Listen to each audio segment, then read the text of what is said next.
어서오세요. 마포에서 사업하는 대표님들의 삶과 비즈니스에 대해 얘기하는 시간, 마포 대표 살롱 첫 번째 문 열었습니다. 오늘은 마포의 해양생태 전문 출판사 한바음을 운영하는 물도깨비님, 서재 대표님을 모셔서 함께 얘기 나누려고 합니다.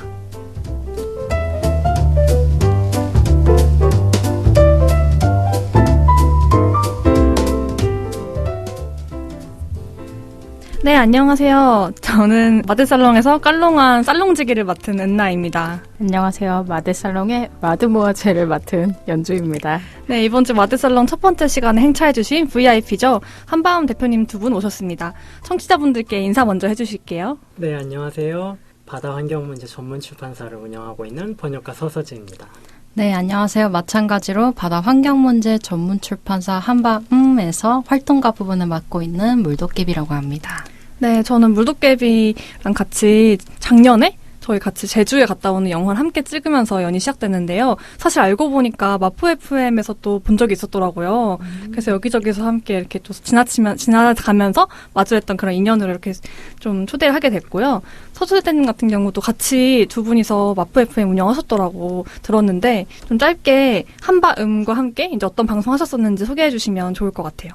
네. 그때 당시에는 이제 저희가 한창 해양 환경 관련된 활동을 활발하게 하고 있었던 때였고, 물론 지금도 하고는 있지만, 그때 당시에는 이제 저희가 마주했던 환경 문제들, 연안 환경 파괴라든지 간척, 매립, 또 불법 포획이나 감금 관련된 문제들을 이런 방송으로 좀 풀어내고 싶었어서 그때 여러 회차로 나눠서 이런 얘기를 했었습니다. 아가미적식이란 이름으로요. 아가미적식이. 관심 있는 분들은 또 검색해보시면 좋을 것 같고요. 한바음 출판사 또 소개해 주시겠어요?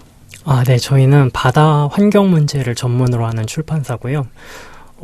아직 나온 책은 2권밖에 없습니다. 4년차 출판사인데, 네, 책 내는 게 쉽지 않더라고요. 하지만 오늘 마포 대표 살롱에 초청해 주신 만큼 또 그동안 짠내나는 이야기들을 많이 들려드릴 것 같은데요. 열심히 하고 있습니다. 짠내나는 이야기 기대됩니다. 출판사 이름이 좀 특이한데 한바음 이름의 뜻과 짓게 된 계기가 좀 궁금해요. 네, 저희 한바음 출판사 같은 경우에는 한과 바라의 합성어인데요. 한이라는 건 우리 바로 근처에 한강이 있죠. 크다는 뜻의 옛말 한과 바다의 옛말인 바라를 합쳐서 만든 이름으로 말 그대로 옛 큰 바다, 크고 아름다웠던 옛 바다를 저희가 생각하면서 만들었고, 그때의 아름다움과 깨끗함을 우리가 다시 되찾자는 의미에서 이런 이름을 붙였습니다. 와, 큰 바다라니 겪어본 적 없지만 깨끗하고 넓은 바다가 상상되는 기분이 드네요. 네, 저 지난 주말에 또 바다 보고 왔는데요. 제가 얼마 전에 책 출간을 해가지고 바다가 있는 이제 부산에 가서 부산 북페어에 다녀왔어요.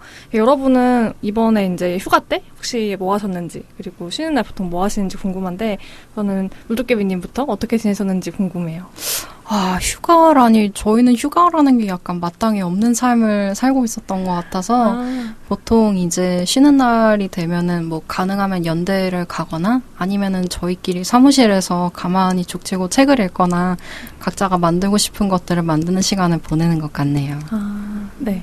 여유 있을 때 책을 읽을 수 있는 시간이 있는 게 되게 소중한 것 같아요. 저도 휴가라고 할 게 딱히 없었는데요. 휴가? 그냥 쉼을 생각해보자면 술을 마시는 게 쉼이지 않았나 하는 생각이 듭니다. 피로가 쌓였을 때 술 한 잔. 더 오히려 피로가 다음날 쌓이는. 서재님은 어떠셨나요? 저는 최근에 시작하게 된 취미가 하나 있는데요. 바로 지우개 도장 만들기입니다. 그 조그만 지우개를 사서 되게 저렴한 조각도로 조금씩 깎아보고 있는데요. 좀 아직 서툰 것들만 나오고 있지만 꽤 생각을 그냥 혼자 곰곰이 내려놓고 스트레스 푸는데 좋은 것 같더라고요. 네, 저는 지우개 조각을 지우개 조각이라고 들어서 대체 뭘까 기대된다 하고 저도요. 처음에 지우개라고 들어가지고 지우개였군요. 평소에 지우개 말을 잘 안 하니까 또 낯설게 느껴진 것 같고, 이렇게 손으로 하는 게 되게 좀 마음을 안정시키는 게 있는 것 같아요. 요즘 뜨개질도 많이 하시고 손으로 만드는 거 이런 거 많이 하시는 것 같더라고요. 맞습니다. 네. 그렇군요. 이렇게 서로 한바라 소개랑 일상까지 나눠봤는데, 이제는 본격적으로 대표님의 사업과 경험에 대해 더 깊이 얘기해보려고 해요. 해양 전문 출판사가 전 세계적으로 좀 흔치 않다고 전 생각을 하거든요. 특히 이제 바다에 들어가서 직접 쓰레기 치우는 일도 하시고 아까 말씀하신 대로 방송이나 다양한 뭐 인스타그램 등 활동을 통해서도 계속 이런 문제를 알리고 계시잖아요. 이렇게 활동도 하면서 출판사까지 운영하는 모습이 되게 인상적이어가지고 청취자분들께 빨리 소개를 드리고 싶습니다. 그럼 잠시 숨 고르고 안내방송 듣고 다시 이어갈게요.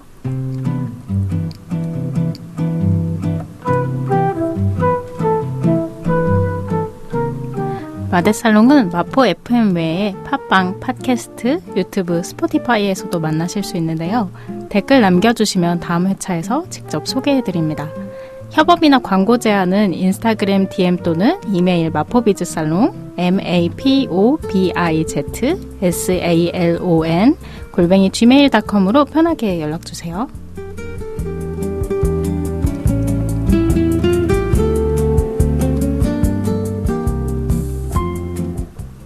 이제 살롱의 대화가 한층 깊어집니다.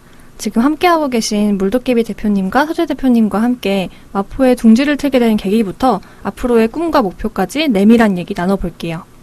우선 저는 마포에서 출판사를 시작하게 되신 계기가 좀 궁금해요. 많은 지역도 있고 바다가 보이는 지역도 있었을 텐데 마포에서 하게 된 이야기가 있을까요? 사실 저희는 이제 여러 가지 장소에 계속 사무실을 옮겨 다니면서 출판사를 했었는데요. 뭐 초반에 우여곡절 끝에 뭐 너무 열악한 사무실도 거쳐보고 집에서도 해보고 여러 군데를 해보다가 많은 사람들과 만나서 같이 이 활동의 경험을 나누고 또 서울 한복판에서도 바다를 만나게 할 수 있는 방법이 무엇이 있을까 고민하다가 접근성과 주변의 출판사들과의 접근성 같은 것들을 복합적으로 고려해서 결국 마포로 정착을 하게 된 것 같습니다. 또 마포가 굉장히 많은 독립출판사가 있는 곳이기도 하죠. 맞아요. 제가 알기로 서울에서 가장 많은 걸로 알고 있어요. 네, 맞습니다.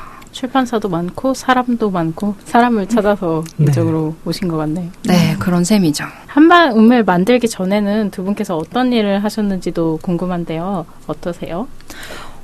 저는 사실 대학생이 제 약간 본분이에요. 어떻게 보면. 혹시 네. 지금도? 네, 지금도 그렇습니다.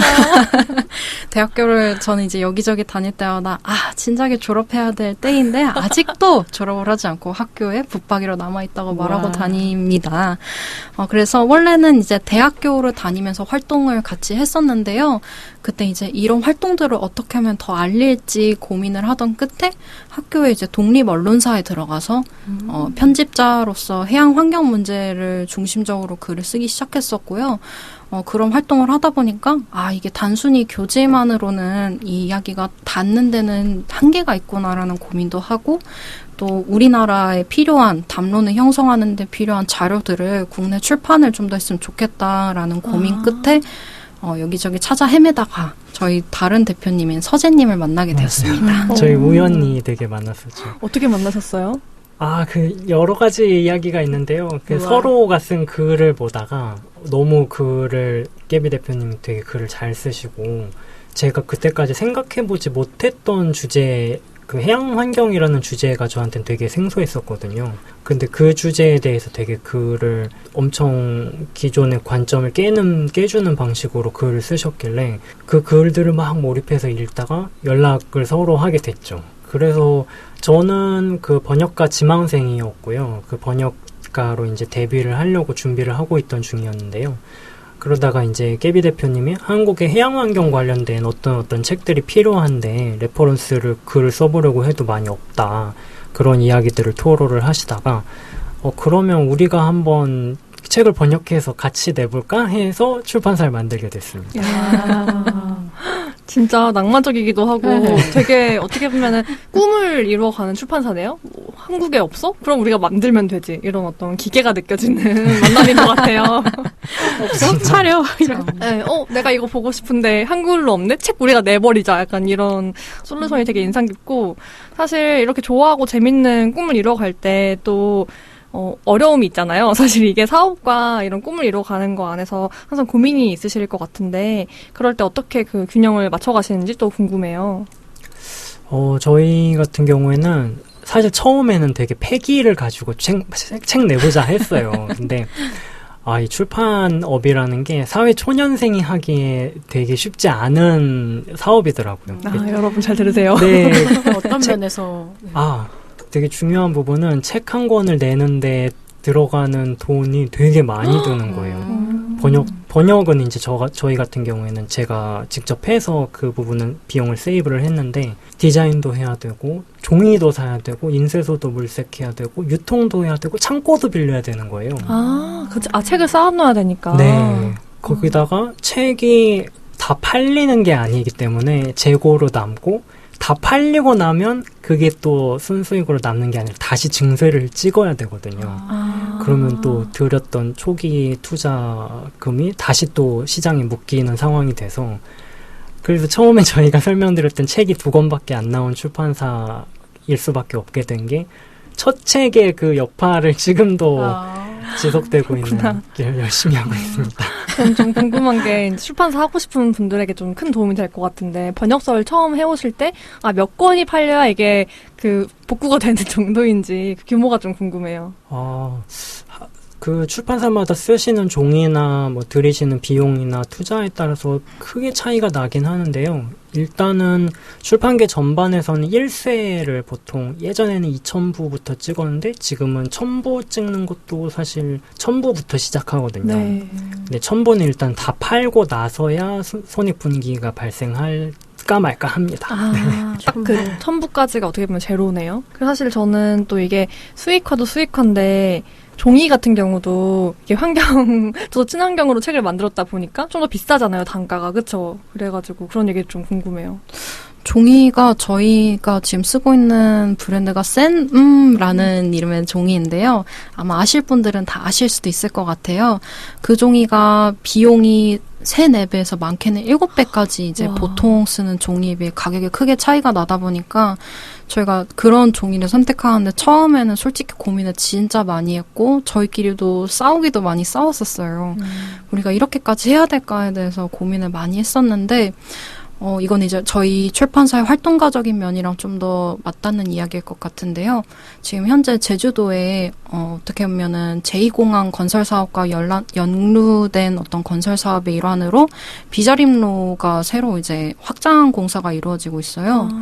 그때 이제 저희가 2년 전, 3년 전쯤에 거기를 처음 가서 나무가 정말 생생하게 살아있는 나무들이 무참하게 베어져서 나동그라져 있는 모습들을 보고 이게 아무리 그런 플랜테이션 같은 과정으로 심어진 나무들이 베어진다고 하더라도 나무도 생명인데 베어지는 거는 도저히 우리가 못할 것 같다 해서 저희는 좀 고집스럽게 비용이 많은 센토를 쓰게 된 것 같아요. 네.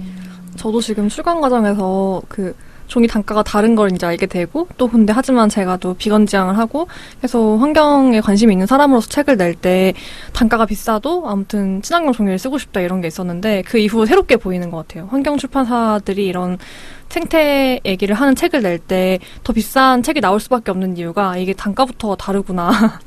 종이부터가 너무 차이가 나는구나를 알게 돼가지고 여러분 책이 비싸도 종이가 훨씬 친환경 종이라는 점 알고 많이 구매해 주셨으면 좋겠습니다. 내 책을 만드는데 굳이 살아있는 생명을 죽이고 싶지 않다는 그런 마음일까요? 그런 셈인 거죠. 어떻게 보면은 우리가 이 책을 얼마나 대단한 얘기를 하겠다고 생명들을 그렇게까지 죽여야 될까라는 생각을 하면 도저히 이 책을 넘기는 내 손이 죄스러운 기분이 드는 거죠. 아무래도. 맞아요. 안 그래도 인스타에서 100% 재생종이로 만들고 싶은 분들 연락을 기다립니다. 이런 글들을 꽤 봤는데 혹시 그게 현재 어떻게 진행되고 있는지도 궁금하거든요.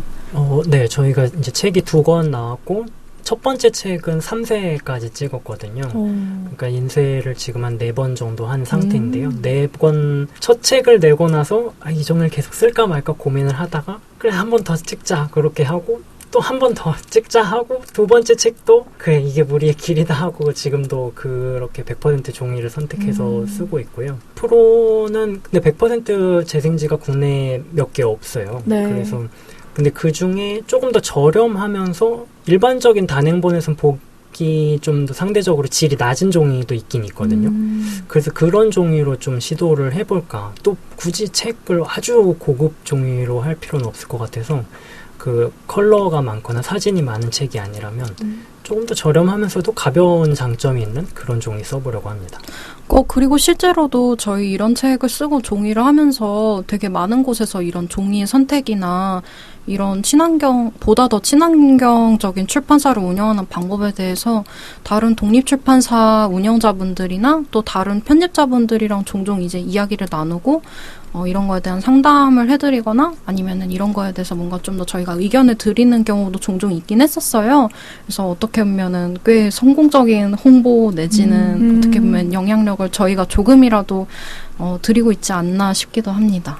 기계에 걸맞는 멋있는 또 행보인 것 같아요.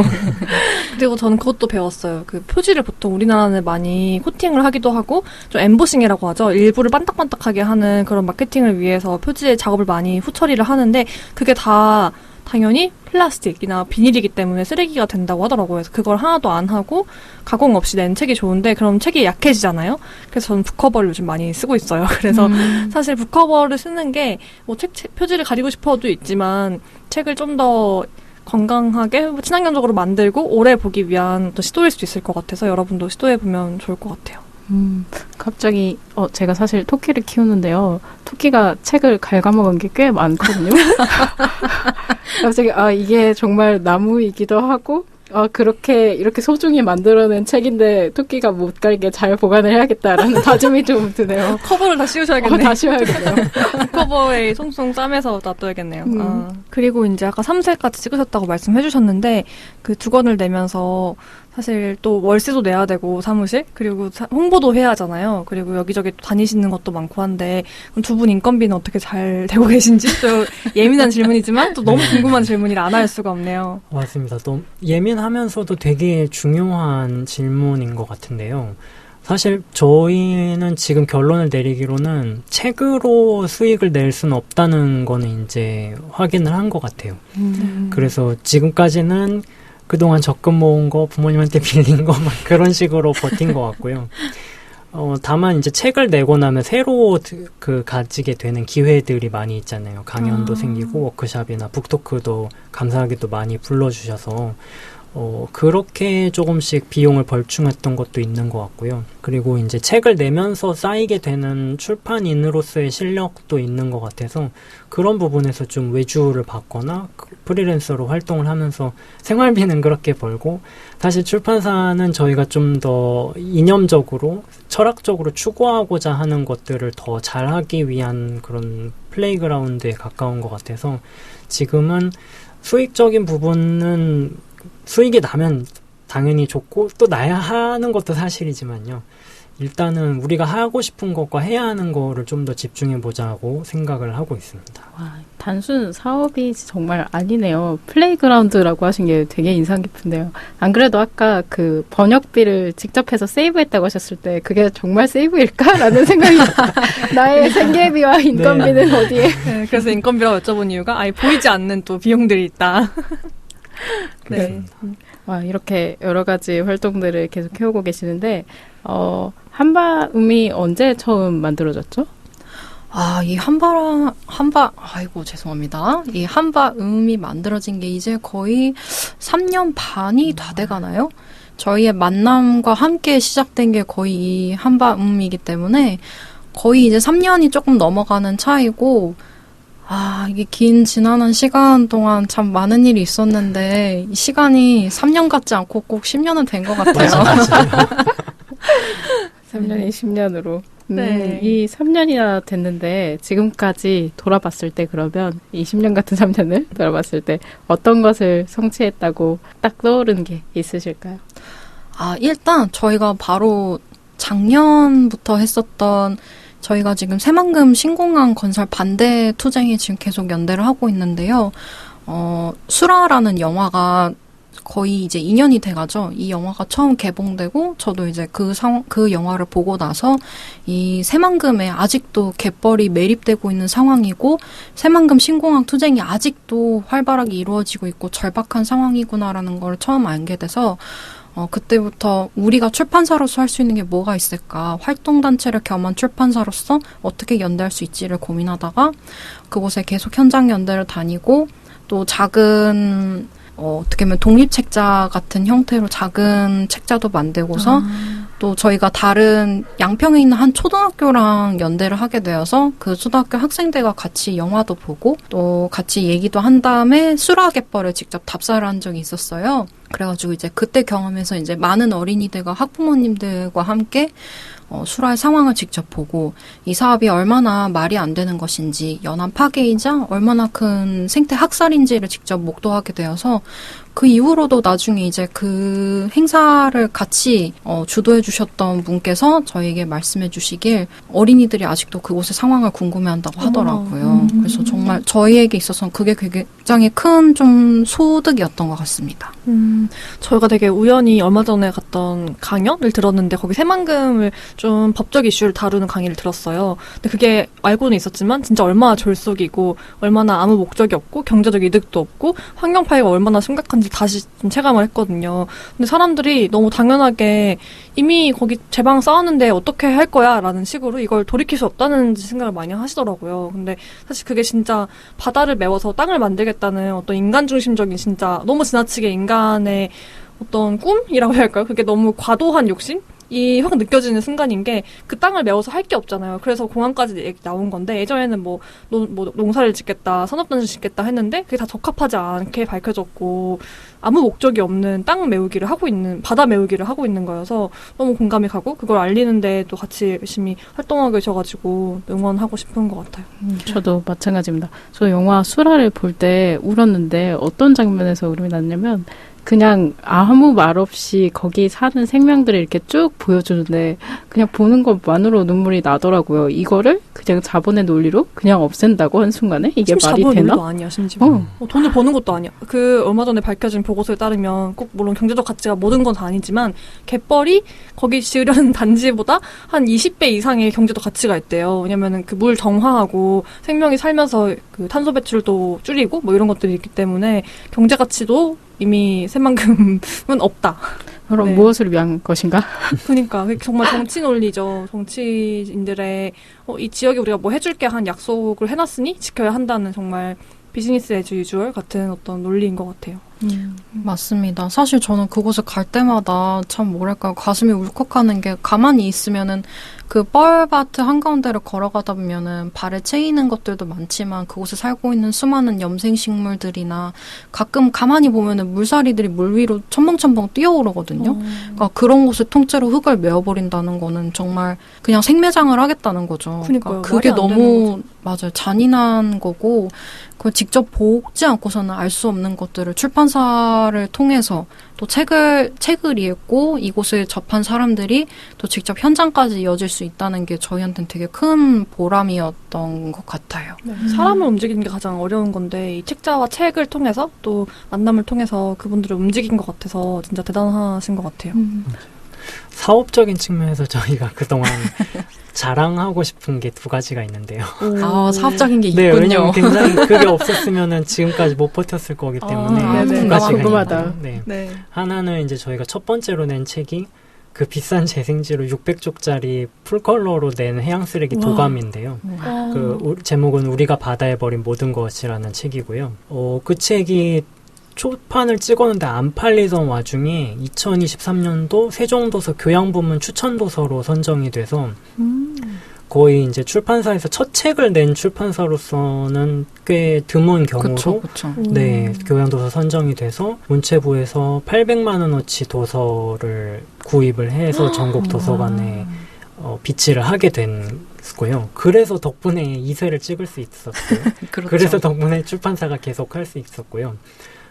두 번째로는 저희가 두 번째로 낸 책이 물고기 아닌 물살이 도감이라는 책이 있는데요. 그 책 또한 공모전에서 우수 그 생명 콘텐츠로 선정이 돼서 맞습니다. 네, 그래서 제작 지원을 감사하게도 받게 돼서 그것도 우여곡절로 기사회생으로 그렇게 저희가 출판사를 계속 할 수 있게 됐습니다. 그래서 두 권 다 상 받은 책이다. 와, 네. 너무 멋있다. 와. 두 권 냈는데 두 권 다 아주 엄청 인정을 받은 책이고 세상에 꼭 필요했던 책을 내신 것 같고 특히 첫 번째 책도 너무 의미 있지만 최근에 내신 그 물살이 도감 같은 경우는 저도 뒤에 살짝 한 페이지 정도 글을 같이 썼는데 그 책의 이제 핵심 메시지가 사람들한테 이제 물고기가 아니라 물살이로 알아야 한다. 이제 그거를 접근을 해야 한다는 어떤 내용이 있잖아요. 그랬을 때 물살이를 지금 처음 들으시는 분도 청취자분들 중에 있으실 것 같아요. 그래서 짧게 소개해 주시면 좋을 것 같습니다. 네, 일단은 도감 이름에서도 알 수 있듯이 저희가 물고기 아닌 물살이 도감이라는 이름으로 이제 이 책이 활동가님들께서 써주셨는데요.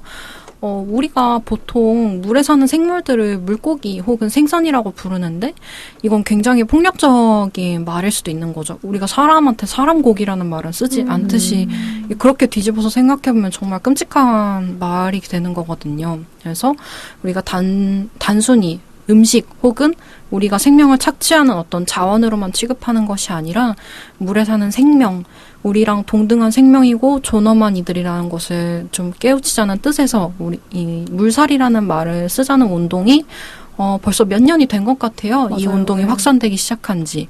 그래서 이 말을 조금 더 대중화시키고 우리 주변의 대상을 좀 다시 보자는 의미에서 물살이라는 이름을 확산시키는 책도 저희가 같이 출판을 하게 됐습니다.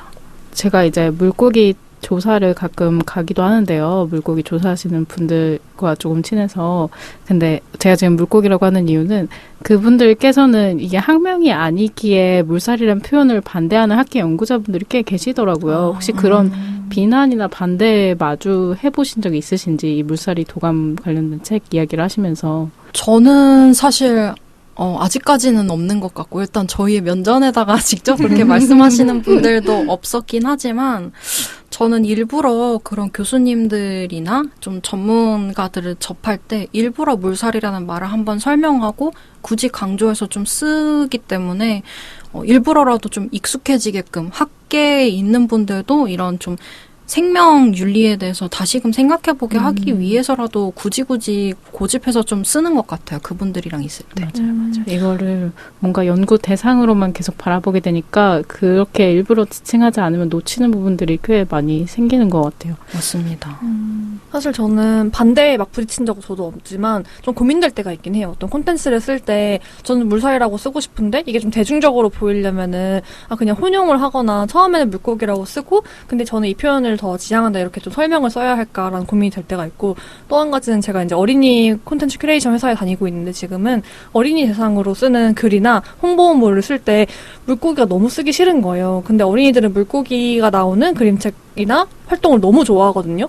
그 동물을 좋아하는 친구들도 많고 저희가 그래서 좀 그거에 대해서 제가 물고기를 불편해하기도 하고 좀 많은 고민을 통해서 육지동물, 해양동물 이런 식으로 많이 또 표현을 하기도 해요. 그래서 대체로 물살이가 아직 낯선 그런 학계 분들한테는 그럼 해양동물이라고 표현하셔라. 왜냐면은 해양에 살고 있는 동물도 있고 또 민물 동물도 있으니까 민물동물, 해양동물 부르면은 동물은 그래도 고기라고 부르는 건 아니잖아요. 그래서 그렇게도 할 수 있을 것 같아요. 그래서 대체 표현이 있긴 해요. 담수어류라고 대신 그렇죠. 하긴 하거든요. 그 물고기도 물살이도 아닌 중간지대 표현으로. 그것도 뭐 어가 물고기 여긴 하지만요. 하지만 좀 모호하긴 해도 물고기라고 듣는 것보단 나은 것 같기도 해가지고 좋은 표현인 것 같아요. 뭔가 단어 하나로 생각을 전환시키고 다시 생각해보게 한다는 점에서는 진짜 필요한 운동이라고 저도 생각합니다. 저는 그리고 두 분이 낸 그 두 책이 사실 어떤 분들이 많이 구매하시는지 궁금해요. 저는 둘 다 너무 인상 깊고 갖고 싶고 둘 다 어떻게 보면 도감의 성격을 가지고 있고 책이 예쁘잖아요. 또 여러분 이게 환경 출판사가 냈다고 해서 이렇게 어려운 내용만 있는 거라고 생각하실 수 있지만 책이 너무 재밌고 너무 예쁩니다. 정말 저는 한발 출판사의 매력 중에 하나는 예쁜 디자인인 것 같다 생각을 좀 했는데요. 그래서 이 책에 어떤 구매하시는 타겟 분들은 누구신지 그리고 주로 책을 읽고 너무 잘 읽었어요 하는 분들도 만나실 텐데 어떤 분들이 보통 얘기를 하시는지 궁금해요.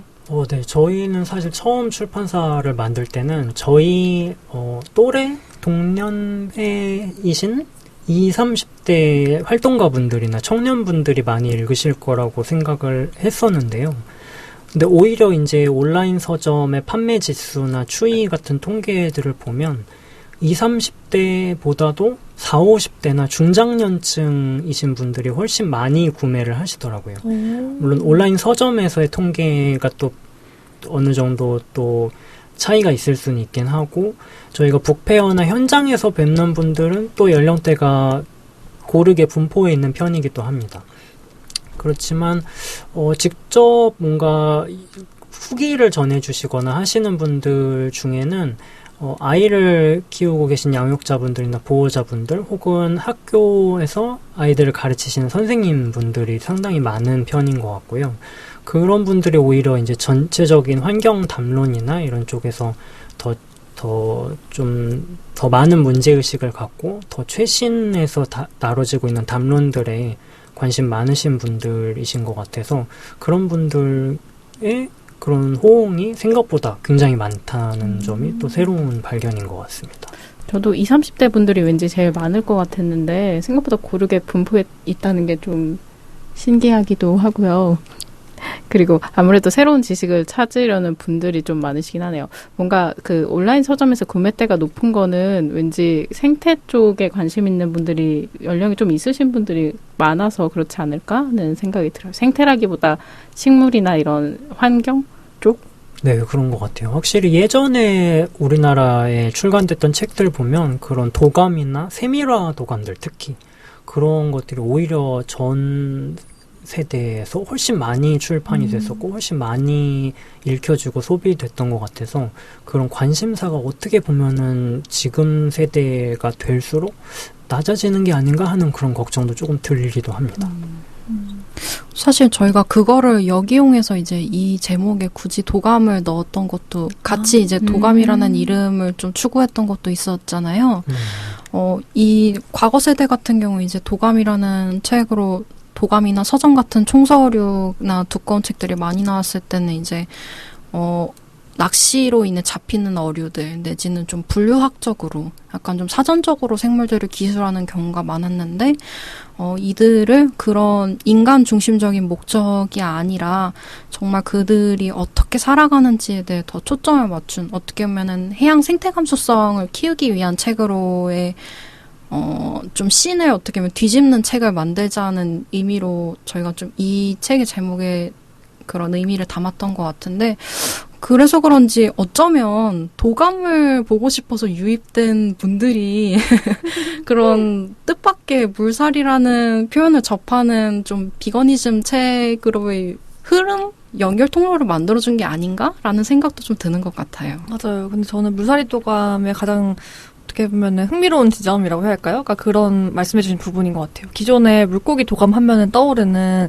되게 인간 중심적인 시선의 도감이 있는데 그게 아니라 그들의 입장에서 그들이 어떤 삶을 살고 있고 어떤 우리가 모르는 부분이 있었는지를 되게 생태학적으로 풀고 있고 또 그런 고민 담고 있잖아요. 그래서 그런 부분들을 또 새롭게 알고 계시는 분이 있으실 것 같아서 들으면서 웃음이 난 게 도감을 좋아서 이제 지식을 쌓으려고 딱 클릭했던 분들이 관점 전환 이렇게 또 어떻게 보면 저희 설득이 됐을 것 같아가지고 되게 훌륭한 운동이다라는 생각도 드네요. 네. 새로운 방식의 운동이네요. 이렇게 책 얘기를 듣다 보니까 이 두 가지 책을 출간하시게 된 계기가 궁금한데요. 어떻게 선정하고 어떻게 출간까지 이루어지는지 얘기해 주실 수 있을까요? 첫 번째 책 같은 경우에는 사실 이제 저희가 출판사를 만들어지게 된 그 계기와도 좀 이제 어느 정도 좀 겹쳐지는 부분이 있는데요. 처음에 이제 해양 환경의 문제를 이야기할 때 바다에는 여러 가지 문제들이 있잖아요. 뭐 사실 원양어선 같은 곳에 인권 문제도 당연히 있고 또 바다의 환경 문제는 당연히 전쟁과 관련된 문제들도 있고 정말 5만 가지 문제들이 엮여 있는 게 바다를 통해서 풀어나갈 수가 있는데 그 많은 문제들을 접하기 가장 쉬운 통로가 무엇일까? 를 생각하면 아무리 생각해도 해양 쓰레기거든요. 우리 사실 텀블러 얘기 얼마나 많이 듣나요? 맞아요. 그렇죠. 쓰레기가 다 흘러가서 바다에 가서 거북이 코에 꽂힌다. 이런 얘기 되게 많이 듣잖아요. 우리는 해양 쓰레기 문제에 꽤 익숙하기 때문에 이 이야기부터 시작하면 분명 다른 문제로도 이어질 수 있겠다는 확신이 들었어서 이제 이 주제로 처음 이제 글을 시작했던 것 같고 이제 그 과정에서 가장 필요한 정보들을 찾는 과정에서 이제 서재님과 함께 가장 적합한 책을 물색했을 때 아무래도 바다 거북에 대해 연구하시는 분이 가장 해양 쓰레기 문제를 좀 심각하게 느끼시는 것 같다. 이게 이제 이 책 저자분에 대한 이야기이기도 한데요. 그렇게 해서 이제 그 책 이 우리가 바다해버린 모든 것을 만나게 된 거는 그런 배경이 또 있습니다. 처음 번역을 하신 책이기도 할 것 같은데 서진님이 어떻게 보면 그 당시에 번역가의 꿈이 있으시다가 이 책을 번역하시고 무려 600쪽에 달한다고 아까 말씀 주셨는데 이 책을 낸 다음 출판사가 이렇게 쫙 지금까지 3년 반을 해오신 거잖아요. 처음 번역했을 때 어떤 소회나 어려움 같은 것도 조금 살짝 듣고 싶어요. 처음 번역할 때는요. 일단 처음에 그 저작권을 사오는 과정에서 좀 어려움이 있었고요. 그 저작권을 이제 해외 출판사에 판권을 계약을 해서 가져온 다음에 그 다음에 이제 출판사에서 출간을 하게 되는데요. 한국 같은 경우는 메일 보내면 이틀, 일주일이면은 답장이 오잖아요. 근데 거기 출판사가 스위스 쪽 출판사였는데 2달이 지나도록 답이 없는 거예요. 정말 지긋지긋하네요. 네. 다시 생각해도. 와, 2달 기다리신 거예요? 와. 여기서 끝이 아닙니다. 답장이 왔잖아요. 저희가 회신을 보내잖아요. 그러면 또 한 달이 또 지나고. 정말. 그래서 그 과정이 되게 일단 1차적으로 힘들었던 것 같습니다. 한국인 고문 아닌지. 슬로우 라이프가 아니라 투 슬로우인데 뭐라고 해야 되죠? 그 정도면 이메일 말고 편지를 주고받았어야 되는 거 아닌지. 편지가 더 빨랐을지도 모릅니다. 그러니까요, 네. 그러고 나서 이제 시작을 하셨는데 또 어떠셨는지. 그리고 이제 첫 책 같은 경우에는 저자분이 중년 남성분이셨는데 아재 개그가 굉장히 많았어요. 그래서 아재 개그의 그 묘한 꼬리꼬리한 그 느낌을 살리면서 또 너무 재미없지 않게 번역하느라고 그 유머를 번역하는 게 저는 그때 좀 도전이었습니다. 네. 그래서 깨비님한테 어떻게 읽히는지 많이 읽어봐 주십사 많이 부탁을 하고 이건 너무 별로다 하면 다시 번역하고 그래서 좀 더 퀄리티를 높일 수 있었던 것 같아요. 그리고 저는 사실 서재님이 저한테 번역 피드백을 받을 때 가장 인상 깊었던 부분이 그 한 단어를 번역할 때도 이게 기존에 우리가 너무 의식하지 않고 썼지만 이게 너무 인간중심적이거나 너무 폭력적이거나 혹은 좀 장애인이나 약자들의 배제적인 표현이 아닌지에 대해서도 저희가 가끔씩 그런 것들을 꼬집으면서 수정할 때도 있었고 또 서재님도 그런 단어 하나하나를 되게 많이 골랐었던 기억이 나는 것 같아요. 또 저에겐 되게 좀 번역 과정에 있어서 이런 부분을 번역가가 생태감수성을 가지고 있을 때 캐치할 수 있는 부분이라는 걸 좀 처음 느꼈었고 또 뿐만 아니라 저희가 이 책 전반에서 나오는 표현 중에 플라스틱이 풍화된다 내지는 좀 이 플라스틱이 결국 시간이 지나면 점점 작아지잖아요. 그런데 저희가 이 책을 통해서 결국 알게 된 거는 플라스틱은 절대 분해되거나 사라질 수가 없다는 것이기 때문에 우리가 보통 생물학적으로 분해라고 하면은 완전히 작은 단위가 돼서 새로운 물질로 될 수 있는 작은 입자가 되는 거잖아요. 네. 하지만 플라스틱은 그렇게 될 수 없다는 걸 어떻게 언어적으로 잘 전달할 수 있을까가 서재의 이 번역의 도전 과제였던 것 같더라고요. 그 부분에 대한 섬세함이 마지막에 이제 번역가의 말에서 조금 담겨 있는 편입니다. 궁금하신 분들은 꼭 서점이나 지금 이제 온라인 서점에 검색하셔가지고 책을 읽어보시길 바랍니다. 어디서 번역 또한 창작이라는 말을 봤는데 이런 얘기를 들으면 진짜 누가 번역하느냐에 따라서 내용과 관점이 크게 달라질 수도 있겠구나 싶어지네요. 네, 맞습니다. 저는 번역가로서 번역을 할 때 가지는 마음은 약간 저자는 작곡가이고 번역가는 피아니스트라는 생각을 많이 해요. 그래서 이게 이제 AI 번역도 많이 나오고 기계 번역이 많이 발전했다고 것도 사실이지만 기계 번역을 했을 때 약간 그 음표를 미디로 찍은 음악들이 가지는 약간 삐걱대는 느낌이 있잖아요. 그래서 오히려 좀 더 사람으로서 그 언어를 고르고 좀 더 섬세하게 방망이 깎는 노인의 자세로 그 스테이지에 오른다는 생각으로 아주 잘 연습해서 완벽한 피스를 연주한다는 생각으로 번역을 하려고 하고 있습니다. 되게 인상 깊은 비유네요. 피아니스트. 맞아요. 그래서 클래식 새로 들어보려면 그냥 아무거나 찾아 듣지 말고 특정 피아니스트를 찾아서 들어보라고 하잖아요. 그 피아니스트마다의 해석하는 방식이 다 다르기 때문에 네. 인상 깊습니다. 첫 번째 책은 좀 번역에 대한 내용을 많이 들어봤는데 두 번째 책은 어떻게 선정하고 출간으로 이루어졌는지 궁금한데 두 번째 책은 조금 특별한 인연이랑 연결이 되는 것 같아요. 일단은 저희가 이제 여기 같이 진행하시는 은나님도 같이 했던 활동인데, 민선 활동가가 시셰퍼드라는 단체 활동가로서 계속 해양 정화 활동을 하고 또 물살이들 축제나 이런 곳을 다니면서 개인적으로 비질 활동을 많이 했었는데 이런 비질 활동의 일환으로서 지원 사업을 받아서 물고기 아닌 물살이 도감을 처음 어떻게 보면 캠페인 차원에서 만들었던 게 시작이었었고요. 그 책을 저희가 이제 감수 차원에서 이 책을 접하게 됐었는데 그 책 보고 이건 우리가 원래 정말 하고 싶었던 내용들을 이게 정말 적합한 사람의 손에서 이게 실현이 됐구나라는 생각에 이 책 우리가 꼭 하고 싶다고 사실 처음부터 정말 어필을 많이 했었어요. 그런 또 이 스토리가 있군요. 네. 그래가지고 이제 이 책이 실제로 계속 가게 되고 그러다 보니까 이제 나중에 이 지원 사업이 끝나고서 이 책이 더 혹시 다른 사람들한테 더 닿게 할 생각이 있는지 아니면 이대로 그만둘 건지에 대한 얘기를 하다가 결국 저희랑 같이 하고 싶다고 제안을 주셔서 감사하게도 이 책을 저희가 바톤 터치를 받게 되었습니다. 네. 사실 저는 이 책이 나왔을 때 이제 지금은 정식 출간이 돼서 이제 ISBN도 받고 이제 판매가 되고 있지만 이전에는 이제 캠페인 차원에서 만든 책이었기 때문에 되게 지금보다 조금 더 이렇게 산정된 수량으로 주위에 이제 퍼뜨리거나 공간에 두는 형식으로 나왔던 걸로 알고 있어요. 그래서 그때도 저 너무 책이 좋아가지고 이걸 왜 안 파냐 제가 옆에서 막 그랬거든요. 그때 함께한 그 일러스트레이터 분도 이제 생태에 관심 많고 좀 비건지장을 하시는 분이랑 같이 작업을 했었기 때문에 책이 되게 아름답고 너무 좋은 내용이 많아가지고 이렇게 또 음과 함께 책으로 내고 사람들한테 많이 가닿게 돼서 되게 기쁜 것 같아요. 혹시 그 책은 잘 팔리고 있나요? 저는 엄청 잘 팔릴 거라고 기대를 했어요. 저도요. 사실. 너무 책이 예쁘고 좋아서. 네. 저도 엄청 공들여서 막 디자이너분들과 함께 엄청 공들여서 만들었고 그 책의 주제 자체도 굉장히 이슈가 되고 충분히 지금 더 많이 이슈가 돼야 되고 더 많이 이야기가 돼야 되는 책인데도 그러니까요. 불구하고 그래서 요즘 느끼는 건 이게 열심히 만들고 잘 만들고 필요한 거여도 마케팅이 좀 더 필요할 수도 있겠다라는 생각을 요즘 좀 하고 있습니다. 네. 정말 공감입니다. 네. 맞아요. 우리가 뭔가 이렇게 좋은 이야기를 가지고 있는데 어떻게 하면 더 많은 사람들에게 이 이야기를 어떻게 하면 듣고 싶어 할 수도 있는 사람들한테 우리가 좀 가닿는데 조금 우리가 부족한 면이 있나라는 생각을 이전에는 하지 않았는데 요즘엔 진짜 많이 하는 것 같아요. 그럼 기존에 해오시던 마케팅은 어떤 거 보통 해오셨어요? 매체나 혹은 홍보를 어떻게 해오셨는지 좀 궁금해요. 기존에는 저희가 그냥 그 별스타그램 원툴로 그냥 네 그렇게 했던 것 같고요.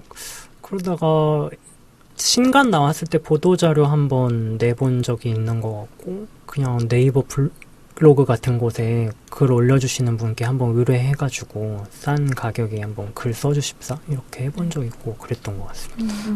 또 마케팅 차원에서라고 이야기할 수도 있는 게 저희가 책을 열심히 팔아야 하는 어떻게 보면 책이 딱 나오고 얼마 안 된 시즌은 저희가 북페어를 되게 많이 뛰었었거든요. 맞아요. 네, 책은 어떻게 보면 실물을 직접 보고 만져보고 또 이 책을 만든 사람들이 이야기를 듣는 게 구매 욕에 굉장히 큰 영향을 끼치기 때문에 북페어를 굉장히 이제 많이 뛰어서 이제 우리가 받아버린 모든 것 같은 경우는 좀 열심히 팔고 다녔던 기억이 나는데 올해도 좀 그렇게 많이 해보려고 노력을 해보고 있고 이거는 좀 상황을 지켜봐야 되지 않나. 아직은 조금 판단 내리기 이를까나 싶은 상황입니다.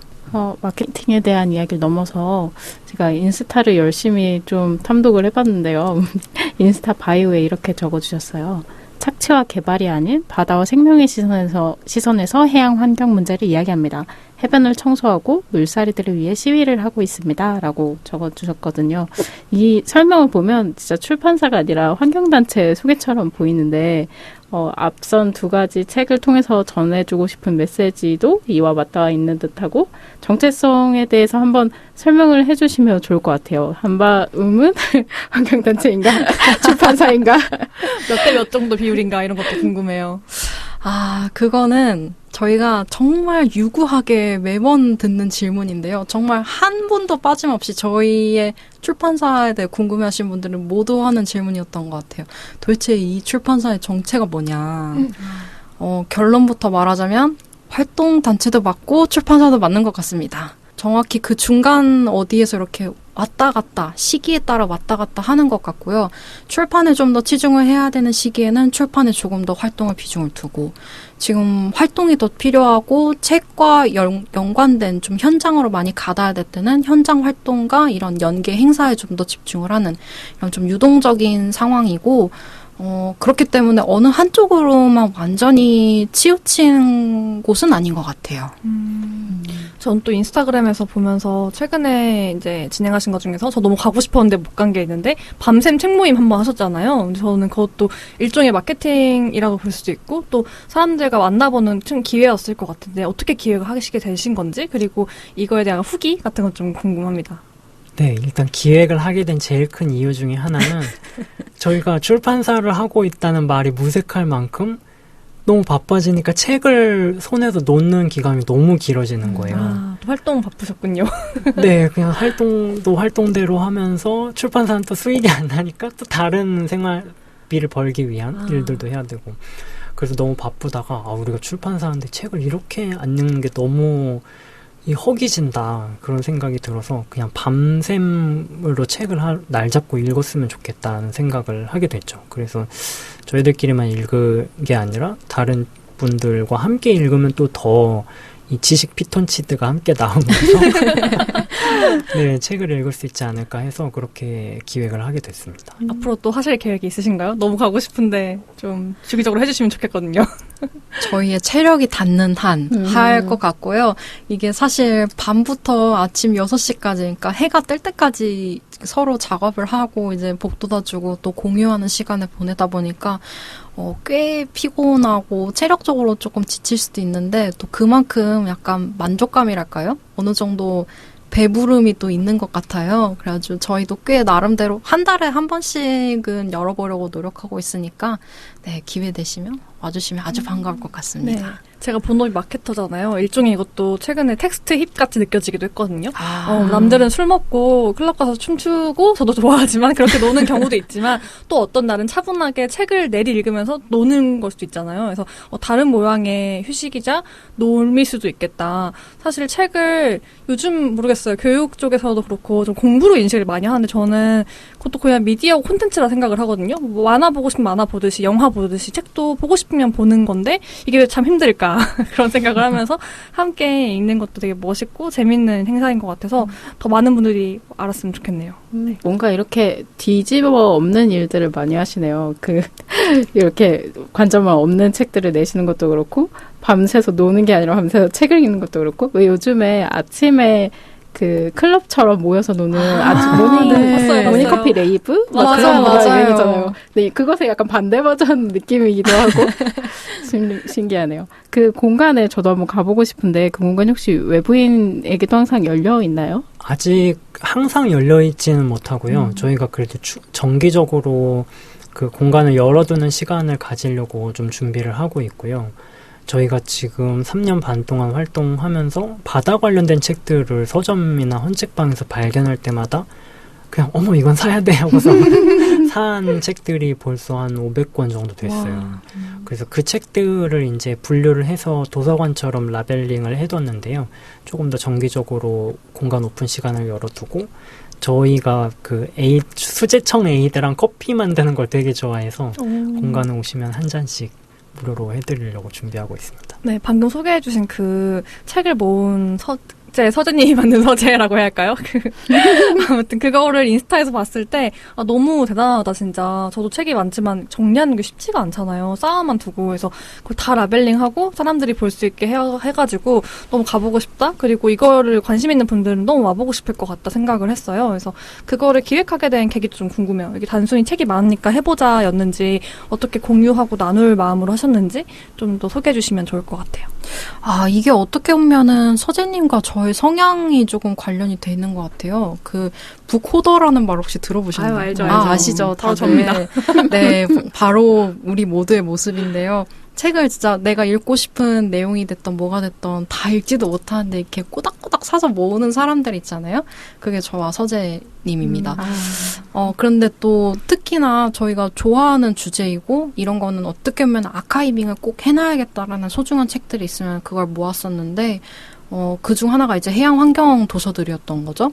독립 출판물이나 뭐 영상물, 뭐 연대 자료 같은 것들도 다 모아놨다가 근데 이걸 우리만 자료로 보기엔 너무 아깝고 우리가 벌써 지금 집 한 구석에 벽 한 면을 다 채울 정도로 쌓여가는 이 책들을 우리끼리만 이렇게 자료로 소장하기엔 너무 아깝지 않나. 이 영향력을 다른 사람들과 나눌 수 있을지 않을까? 라는 고민을 하다가 이 공간, 그러니까 이 지금 마포구에 있는 이 공간으로 이르게 된 것도 이 책들을 어떻게 하면 사람들과 더 접하게 해줄 수 있을까의 고민의 일환이었던 것 같습니다. 어떻게 보면 마포에 이르게 한 것도 이 책을 나누고 싶은 마음과 함께 있는 거기도 하네요. 어떤 커먼즈 일종이랄까요? 어떤 네. 공동체를 이뤄서 함께 이 지식과 책을 나누고 싶은 어떤 마음이 느껴지는 것 같아요. 이렇게 공간까지 내고 운영하시는 것에 대한 상상을 하다 보니까 사업을 이 출판사를 운영하시면서 중간에 생계적인 이유로 그만두고 싶었던 적은 없으신가요? 공간 대여비가 너무 비싸다거나 이런 이유들. 올해 저희가 항상 다음 달 월세는 어떡하지 하는 고민들을 계속 하면서 올해 솔직히 말씀드리면 되게 스트레스와 그런 아이고. 피로를 많이 싸웠던 한 해였던 것 같기는 합니다. 다른 조금 더 작은 데로 옮겨야 될까 막 그런 고민들을 하다가 아직 여기서 하고 싶은 걸 다 못했다. 일단 다 해보자라는 그런 결론에 내려서 조금 더 해보고 있습니다. 마포가 다 좋은데 비싸죠. 네, 맞아요. 너무 비쌉니다. 아유. 그럼 마포 공간을 꾸밀 때 또 좀 어떤 걸 생각하셨는지 궁금한 게 사진 봤을 때는 파란 색깔 이렇게 쫙 깔아두기도 했고 좀 아이템 같은 것도 되게 푸릇푸릇 혹은 이제 활동 이제 운동 이게 느껴지는 공간인데 어떤 생각으로 공간 좀 꾸미셨는지 좀 궁금해요. 이게 이 공간이 만들어진 게 사실 이제 처음에 서재님과 저랑 고민을 많이 했었는데, 원래는 이제 활동가들이 좀 지역 여기저기에 흩어져 있는 활동가들이 이 비싼 서울에서 어떻게 보면 더 많은 이야기를 퍼뜨릴 수 있는 거점 공간도 겸해서 했으면 좋겠다라는 생각에 논의하기 쉬운 원탁 테이블과 의자를 놓는 게 어떻겠냐라는 게 이제 서재님의 처음 의견이었었어요. 근데 저는 생각했을 때, 이 사람들이 정말 이곳이 도심 한가운데 바다를 접하는 통로가 되게 하려면 무엇보다 좀 마음이 편안해야 되지 않을까. 바다같이 좀 편안하게 끌어안아주는 만물의 어머니 같은 분위기를 느낄 수 있으면 좋겠다라는 생각에, 그러면 무조건 좌식 공간이어야 된다. 라는 게 저의 좀 고집이었습니다. 근데 결국 서재님이랑 얘기를 해보다가 좀 그렇게 하면 좋을 것 같다라서 의견을 합의를 보고, 저희 공간을 얘기를 해주셨는데 저희가 파란색 러그나 본의 아니게 다 파란색 아이템으로 꾸미게 되었는데 가급적이면 좀 바다가 연상되는 곳이었으면 좋겠어서 물살이들의 인형들 같은 걸 중고로 구해서 놓기도 하고 좀 파란 아이템들을 많이 이렇게 중고로 가져와서 좀 꾸몄던 것 같습니다. 맞아요. 저희 가지고 이번에 사무실 꾸미면서 구매하게 된 것들이 거의 대부분 이제 중고 거래로 해서 그래서 공간 꾸미는데 한 4개월, 5개월 정도 걸렸던 것 같아요. 네, 저 진짜 손꼽아 기다렸거든요. 준비한다는 얘기 듣고 너무 궁금하다. 청소를 열심히 하고 계시는구나 여러분. 이제 정리와 청소를 기다렸고요. 근데 또 저희가 이제 마무리할 시간이 가까워지고 있는데 마지막 질문 드려볼게요. 그 공간들을 이제 베이스로 해서 앞으로는 어떤 또 활동과 출판을 계획하고 계신지도 궁금하고요. 앞으로 한바음이 어떻게 커갈지 비전도 함께 듣고 싶습니다.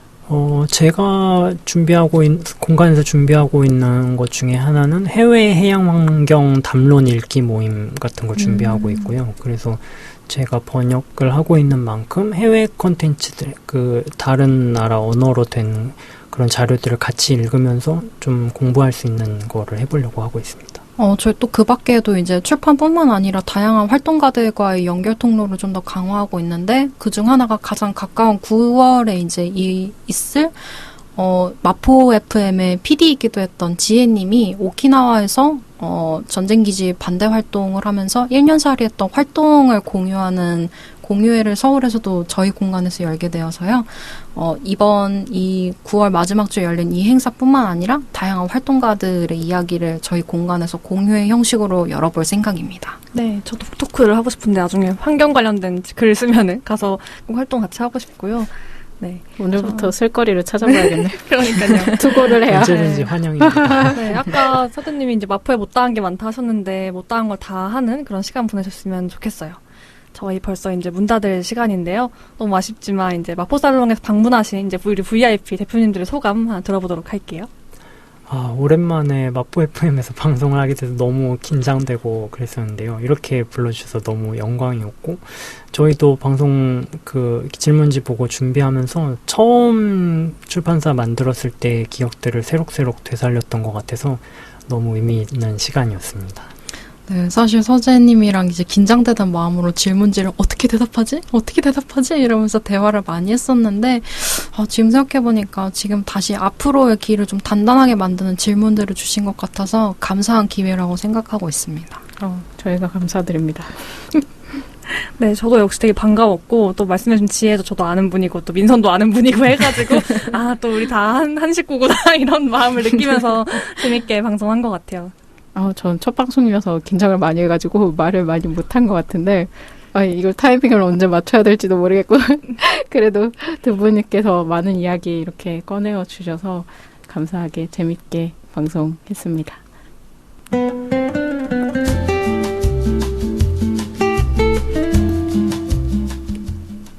마포의 대표님들을 만나는 마대살롱, 마포 대표살롱은 마포 FM 외에 팟빵, 팟캐스트, 유튜브, 스포티파이에서도 만나실 수 있어요. 좋아요와 댓글, 구독과 공유는 저에게 큰 힘이 됩니다. 가장 빠른 소식은 인스타그램 마포비즈살롱, MAPO_BIZ_SALON 계정을 통해 알 수 있습니다. 저희 방송에서 함께 이야기 나누고 싶은 마포 대표님들의 많은 관심과 협업 제안을 기대합니다. 마포에서 만나는 특별한 대표님들의 이야기, 마대살롱이었습니다. 금요일 아침 10시, 우리 또 만나요. 안녕. 안녕.